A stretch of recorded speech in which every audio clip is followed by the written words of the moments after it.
नमस्कार, मैं अशोक कुमार पांडे और स्वागत है आपका द क्रेडिबल न्यूज पर। आज मेरे पास ऐसी खबर है जिसको शायद आप भी ना देखें।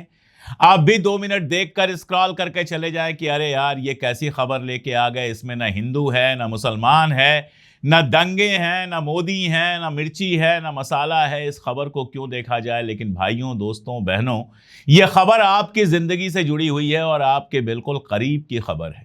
ये एक ऐसी खबर है जिसको जानने के बाद मैं कल रात को बहुत देर तक सो नहीं पाया और सोचता रहा कि हमारा देश कहां चला गया है। ये एक ऐसी खबर है जो बताती है कि हम 100-150 साल नहीं, शायद उससे भी पहले चले गए हैं। और ये एक ऐसी खबर है जो बताती है कि सारे चमक दमक के पीछे असल में हिंदुस्तान की हालत क्या है। और बहुत दूर की खबर नहीं है। मैं दिल्ली में बैठा हूं, खबर ये आई है मुजफ्फरनगर से। मुजफ्फरनगर में एक फैक्ट्री दोना पत्तल बनाती थी, वही दोना पत्तल जिस पर गरीब आज भी खाना खाता है, या फिर धार्मिक कार्यक्रमों में जिस पर खाना खिलाया जाता है, दोना पत्तल वहां पर बनता था। यहां पर मजदूर थे जिनको रस्सियों से बांध कर रखा जाता था, हंटर बेल्ट और डंडे से पीटा जाता था, गरम भाले से दागा जाता था। जिस समय पुलिस अधिकारी दिखा रहे थे कि इन हथियारों से कंट्रोल किया जाता है, मुझे यह लगा कि आजकल ऐसे हथियार तो जानवरों के खिलाफ भी इस्तेमाल नहीं किए जाते हैं। आजकल अगर कोई जानवर भी आप रखे हैं, उसको भाले से आप गोदते हैं तो एनिमल राइट्स वाले आपके यहां पहुंच जाएंगे, आपका जीना हराम हो जाएगा, आपके ऊपर केस हो जाएगा। सुप्रीम कोर्ट कुत्तों के लिए, जो सड़क के कुत्ते हैं, उनके लिए नियम लेकर आता है। लेकिन यहां ये जीते जागते इंसान हैं जो अपने परिवार का पेट पालने के लिए, मजदूरी करने के लिए, 2 रोटी इज्जत की कमाने के लिए फैक्ट्री में काम करने जाते हैं, जहां उनसे कहा गया था कि 3 टाइम का खाना मिलेगा और चाय मिलेगी। लेकिन मिलता था सिर्फ 1 टाइम का खाना, और वो भी चोकर की रोटी। चोकर समझते हैं आप? शायद आजकल नए लोग चोकर ना समझ पाएं, क्योंकि पैकेट का आटा खरीदते हैं। चोकर वो होता है जब आटा आप पिसवाते हैं तो जो आपके पास आता है गेहूं का, गेहूं आप देखते हैं ना, भूरे कलर का गेहूं होता है, तो गेहूं का छिलका भी जिसमें शामिल होता है, उसको चोकर वाला आटा कहते हैं। चलनी से चाला जाता है, चोकर निकाल दिया जाता है, जो बचा हुआ आटा है उसकी रोटी बनती है।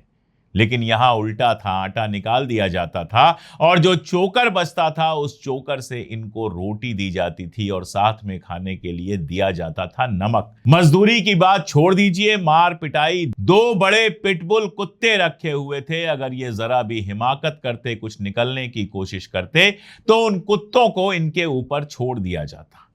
ऐसे ये मजदूर रखे हुए थे। कौन थे ये मजदूर? अपने अगल बगल देखिए। अगर आप अच्छे घरों में रहते हैं, बड़े घरों में रहते हैं, तो थोड़ा आगे पीछे निकल के देखिए। देखिए आपके दरवाजे पर जो खड़ा है, आपकी कार आने पर जो दरवाजा खोलता है, गार्ड, जिसको महीने के 10 से 12 हजार रुपए मिलते हैं, उसी का कोई रिश्तेदार हो सकता है ये मजदूर।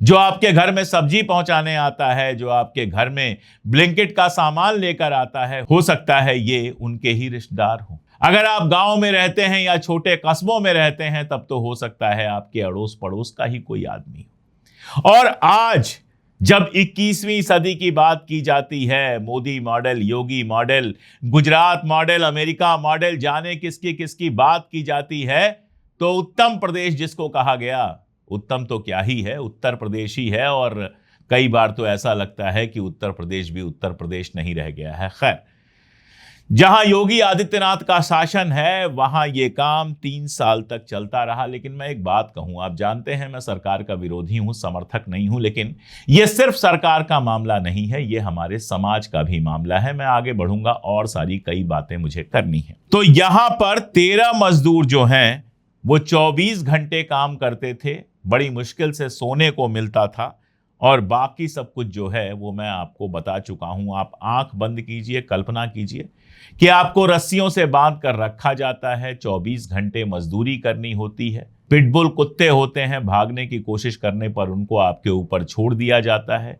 जरा सी भी बेहुरमती अगर आप करते हैं, काम से लगता है कि बच रहे हैं, 24 घंटे दुनिया में कोई काम नहीं कर सकता। तो लाठियों और डंडों से पिटाई करने के लिए लोग रखे हुए हैं, और साथ में भाले हैं। ज्यादा कुछ करेंगे तो उन भालों से आपको चोप दिया जाएगा, उन भालों से आपको खोद दिया जाएगा। ऐसे हालात में ये लोग मजदूरी करते हैं। 3 साल के करीब ये अंदर रहे, अंदर मतलब वो जेल से तो बड़ी जेल थी, जेल भी इससे बेहतर होती है। खाना मिलता है, कम से कम बांध के नहीं रखा जाता है, कुत्ते नहीं छोड़े जाते हैं। ये तो नरक था जिससे इनको मुक्त कराया गया। 13 लोग वहां से मुक्त हुए। एक कोई बंदा किसी काम से बाहर, उसको भेजा गया था। वो पहली आजादी मिली जब किसी काम से उसको बाहर भेजा गया।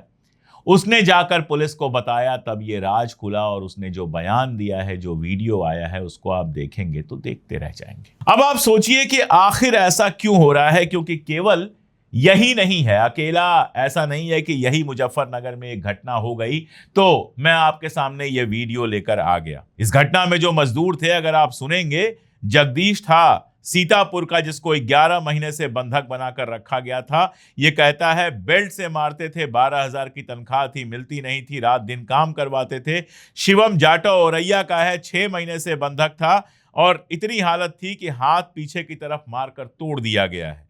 नैनीताल का रहने वाला रामू था, 2 महीने 20 दिन हो गए थे, खाना नहीं मिलता था, चोकर की रोटी मिलती थी, सब्जी कभी मिली ही नहीं और घर वालों से बात नहीं करने देते थे। बिहार का रहने वाला उज्जवल था, जिसको 10 महीने से बंधक बना रखा था। उसका कहना है, मालिक मुझे बेल्ट, डंडे और सरिया से पीटते थे। प्रमोद बालियान है, जो माड़ी गांव के हैं, वो परिवार उनका है, वहां पर रहता है। उनका बेटा है अंकित बलियान और बहू है इंद्री देवी, और एक फैक्ट्री है इनकी, किसान सरकार हाउस, और वहां ये मजदूरों को बंधक बनाकर काम करवाता था। वहां से 13 मजदूरों को छोड़ा गया है और कहा जा रहा है कि 3 मजदूर गायब हो चुके हैं। इसमें नेपाल का एक अर्जुन था, जिसकी लाश मिली थी नवंबर 2025 में, बोरे में मिली थी। उसका पोस्टमार्टम कराया गया था। कहा यह भी जा रहा है कि जिनकी ज्यादा मार पिटाई होती थी और ये मार दिए जाते थे, उनकी लाश को लावारिस बताकर फेंक दिया जाता था। और आप देखिए, यह खबर अगर किसी शरीफ मुल्क में आई होती, अगर यह खबर यूरोप में आई होती, किसी इस तरह के मुल्क में आई होती, तो पूरे देश में तहलका मच गया होता, इस्तीफे हो गए होते। लेकिन हिंदुस्तान में यह खबर आती है, बाकी सबको तो छोड़ दीजिए, राहुल गांधी और प्रियंका गांधी के अलावा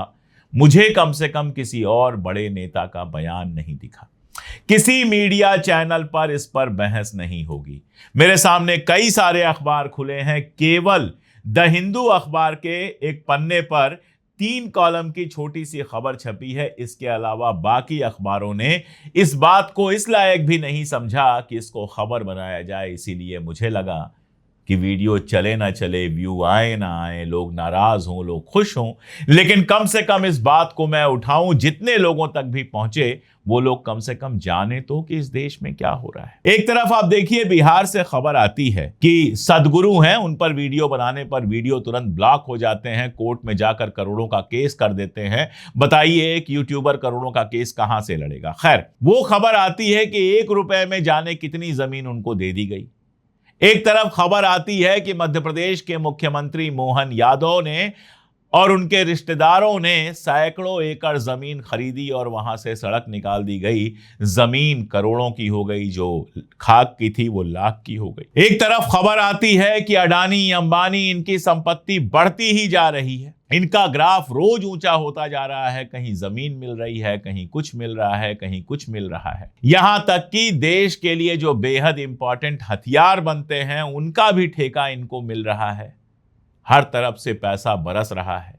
एक दिन में करोड़ों कमाते हैं, सैकड़ों करोड़ कमाते हैं और करोड़ों खर्च करते हैं।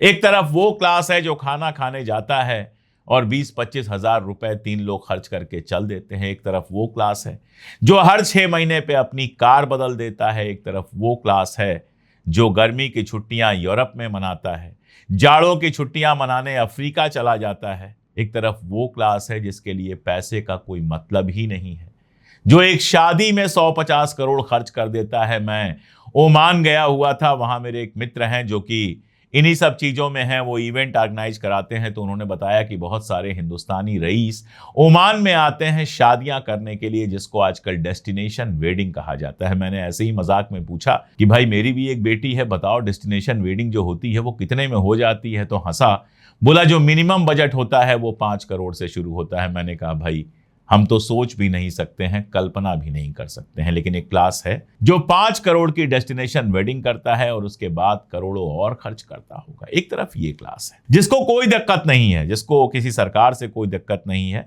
जिसको दिक्कत यही होती है कि अरे यार सड़क पर भीड़ बहुत है, उसकी जो बड़ी वाली गाड़ी है वो सड़क से निकल नहीं पाती है। और दूसरी तरफ ये जो आर्थिक नीतियां आई हैं, जिस तरह से मोदी जी पिछले 11 साल से सरकार चला रहे हैं, एक दूसरा क्लास है जिसको देने के लिए सरकार के पास 5 किलो अनाज से ज्यादा कुछ नहीं है। कल हमारे चैनल पर शीतल प्रसाद सिंह जी आए थे, बड़े पत्रकार हैं, आप लोग जानते हैं, उनसे मैंने एक लंबा इंटरव्यू किया है, लंबी बातचीत की है, पॉडकास्ट किया है जो जल्दी ही हमारे चैनल पर आएगा। उनसे बात हो रही थी और उन्होंने कहा, अशोक जी क्या बात कर रहे हैं आप, 10 से 15 हजार की सैलरी तो फिक्स हो गई है कि जो नया आएगा उसको 10 से 15 हजार रुपए सैलरी मिलेगी। मैंने सोचा कि दिल्ली में ऐसे लोग रहते कैसे हैं, सस्ता से सस्ता मकान 4 से 5 हजार रुपए का, नौकरी करने जाते हैं, बसों से भी अगर जाएंगे तो महीने के 2,000 खर्च हो जाएंगे, बच गए 7-8 हजार रुपए, उसमें क्या खाएंगे और क्या बचाएंगे। और अगर घर में 2 बच्चे हों, उनको पढ़ना हो, अगर घर में कोई बीमार हो, उसका इलाज हो, तो वो क्या करेंगे। याद कीजिए, नोएडा अभी बहुत दिन नहीं हुआ, नोएडा में मजदूर आंदोलन हुआ, मजदूर सड़कों पर आ गए कि गैस का दाम इतना बढ़ गया है, 10 से 15 हजार रुपए हमारी सैलरी है, बताइए उसमें कैसे काम चलेगा। अब हालत यह है कि 300 से ज्यादा, जो फैक्ट फाइंडिंग टीम वहां पर गई थी उसने बताया कि 300 से ज्यादा नाबालिग बच्चों को वहां पर हिरासत में ले लिया। कोई बच्चा जा रहा था दूध लेने, कोई सब्जी लेने जा रहा था। इसके अलावा कितने ही लोगों के ऊपर यूएपीए लग गया है, कितने ही लोगों के खिलाफ कार्रवाई चल रही है। मजदूरों का दोष बस इतना था कि उन्होंने ये सवाल उठाया था कि बताइए 10 से 15 हजार रुपए में हम काम कैसे करेंगे। अल जजीरा की एक रिपोर्ट है मेरे सामने 7 जून 2025 की, वो बताता है कि भारत में इस तरह के जो असंगठित क्षेत्र हैं, नॉन ऑर्गेनाइज सेक्टर है, उनमें 30 करोड़ से ज्यादा मजदूर हैं। इनमें से ज्यादातर लोग सैलरी ना मिलने, काम का कोई टाइम लिमिट ना होने और शोषण जिस तरह से होता है वर्क प्लेस पर, उससे परेशान है। ये सब आप कह सकते हैं एक तरह की बंधुआ मजदूरी के शिकार है। महाराष्ट्र और गुजरात जैसे राज्यों में, जिनको डेवलप्ड राज्य माना जाता है, सरकार ने काम के घंटे बढ़ाकर 9 से 10 कर दिए, यानी 10 घंटे तो लीगली आप काम करेंगे, उसके बाद 1-8 घंटे और अगर मालिक करवा ले तो क्या फर्क पड़ता है। असल में अगर आप देखेंगे तो इस देश में रोजगार ना होने का नुकसान है। ये सरकार ने हाथ खींच लिए, सरकार बात करेगी 2 करोड़ रोजगार देंगे, 5 करोड़ रोजगार देंगे, देगी कुछ नहीं। सरकार कह देगी पकौड़ा बेचो तल के, वो भी तो रोजगार है। तो सरकार रोजगार देगी नहीं आपको बिल्कुल भी। और आप जब जाएंगे, बेरोजगारी इतनी बढ़ी हुई है कि 5 पोस्ट निकलेगी तो 500 लोग पहुंच जाएंगे।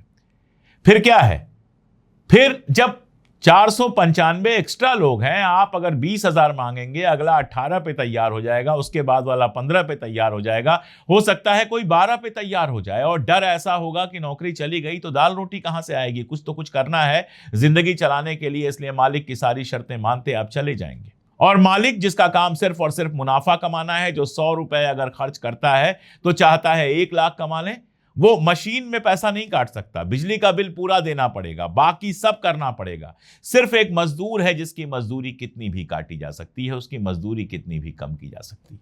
तो सस्ता से सस्ता मजदूर रखने की कोशिश करेगा और उससे ज्यादा काम कराने की कोशिश करेगा। पहले नियम ऐसे थे कि मजदूरों के भी अधिकार थे, हायर एंड फायर नहीं था कि जब मन किया रख लिया, जब मन किया निकाल लिया। नोटिस देनी पड़ती थी, लीगैलिटी होती थी, कई बार पेंशन देनी पड़ती थी, कई बार मुआवजा देना पड़ता था। मजदूरों की यूनियंस होती थी जो उनके हक का सवाल उठाती थी, लेकिन सब धीरे धीरे खत्म। मजदूरों को उनके हाल पे छोड़ दिया गया कि जाओ अपनी जान दो, चाहे जिंदा रहो चाहे मर जाओ, मालिक जिस हद तक लूटे उस हद तक लूटो और खुद को बर्बाद कर लो। रोजगार के नाम पर आज क्या है आपके पास, या तो एक इलेक्ट्रिक व्हीकल कहीं से ले लीजिए और ब्लिंकिट का सामान पहुंचाइए, या फिर ऐसी ही किसी फैक्ट्री में जाकर जानवर की तरह मजदूरी कीजिए, क्योंकि इंसान तो 10-12 घंटे और 16 घंटे काम करने के लिए नहीं बना हुआ है। मालिक लोगों को गर्मियों की छुट्टी चाहिए, जाड़ों की छुट्टी चाहिए, क्रिसमस की छुट्टी चाहिए, क्या क्या नहीं चाहिए, अच्छी शराब चाहिए, अच्छे बंगले चाहिए, अच्छी गाड़ियां चाहिए। लेकिन जो काम करने वाला है, जिसके पसीने से ये फैक्ट्रियां बनती हैं, उनकी हालत क्या है वो आप मुजफ्फरनगर में जो घटना हुई है उनसे समझ सकते हैं। Foundation for economic development FED करके एक ऑर्गेनाइजेशन है, उसकी रिपोर्ट है कि न्यूनतम मजदूरी कानून सबसे कमजोर श्रमिकों को नुकसान पहुंचा रहा है। यानी मिनिमम जो मजदूरी का पहले कानून था, जिसको लगातार बदल के कमजोर कर दिया गया है, उसके चलते मजदूरों को सबसे ज्यादा, जो गरीब मजदूर हैं उनको सबसे ज्यादा नुकसान हो रहा है। देश के करीब 64%, 64% जो लेबर हैं वो मिनिमम वेज से भी कम कमा रहे हैं, और आप समझ रहे हैं उनकी हालत क्या है। 23 अप्रैल को FED की यह रिपोर्ट आई। वो कहती है कि 40 से 79% मजदूरों की सैलरी में 30% की बढ़ोतरी भी कर दी जाए तो भी 47% वर्कर्स का वेतन जो न्यूनतम मजदूरी तय की गई है उससे कम होगा। आप सोचिएगा कि इस देश में शायद 70-80% मजदूर ऐसे हैं जिनको सरकार ने जो मिनिमम वेतन तय किया है वो भी नहीं मिल रहा है, और इसकी चिंता किसी को नहीं है। मैंने आपको बताया इतनी बड़ी खबर आई, लेकिन इसकी चिंता किसी को नहीं है। कहीं अगर गाय का सिंग मिल जाए तो वहां पर बवाल हो जाएगा, कहीं हिंदू मुसलमान मिल जाए तो सारा मीडिया पहुंच जाएगा, दिन रात उसकी बात होगी। राम मंदिर के अंदर करोड़ों की चोरियां हो रही हैं। सोचिएगा, मंदिर की पूजा करने वाले और मंदिर की बात करने वाले लोग करोड़ों अरबों कमा रहे हैं, लेकिन मजदूर अपनी इसी कमाई में से 100 रुपए जाकर जिसने चढ़ावा भी चढ़ाया होगा उसकी हालत आप देख लीजिए। अब आप बताइए, इस इशू पर वीडियो करना चाहिए था कि नहीं करना चाहिए था?